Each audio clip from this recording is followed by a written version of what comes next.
ఆంధ్ర తెలంగాణలో తక్కువ ఫీజులతో high quality results ఇస్తున్న ఏకైక సంస్థ తిరుమల్ ఐఏఎస్ ఇన్స్టిట్యూట్. మొన్నటి వరకు గుడ్ బై గా ఉన్న హర్ష సాయి ఇప్పుడు బ్యాడ్ బాయ్ గా మారిపోయాడు. హర్ష సాయి పెళ్లి చేసుకుంటారని మోసం చేశాడని, మత్తుమంది ఇచ్చి అత్యాచారానికి పాల్పడి ఆ వీడియోలతో బ్లాక్మెయిల్ చేశాడని ఓ యువతి ఫిర్యాదుతో హర్ష సాయిపై నార్సింగ్ పోలీస్ స్టేషన్లో కేసు నమోదైంది. పోలీసులు వారం రోజులుగా హర్ష సాయి కోసం గాలిస్తూనే ఉన్నారు. కానీ అతడి ఆచూకీ ఇంకా దొరకనే లేదు. ఇంతలోనే అతడికి మరో షాక్ తగిలింది.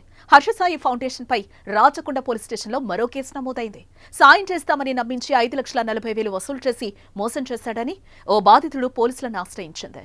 దీంతో అతడి ఫిర్యాదు మేరకు హర్ష సాయిపై 406, 419, 420 ఐపీసీ 66, C66D సెక్షన్ల కింద కేసు నమోదు చేశారు.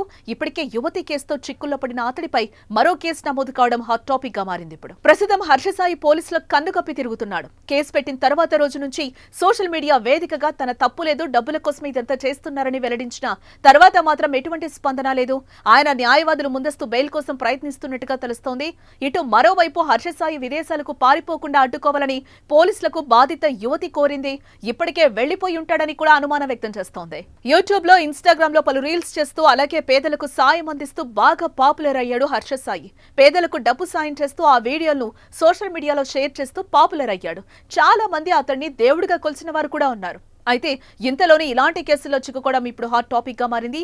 గతంలో ఇతగాడు బెట్టింగ్ యాప్ ప్రమోషన్స్ తో వార్తల్లో నిలిచాడు.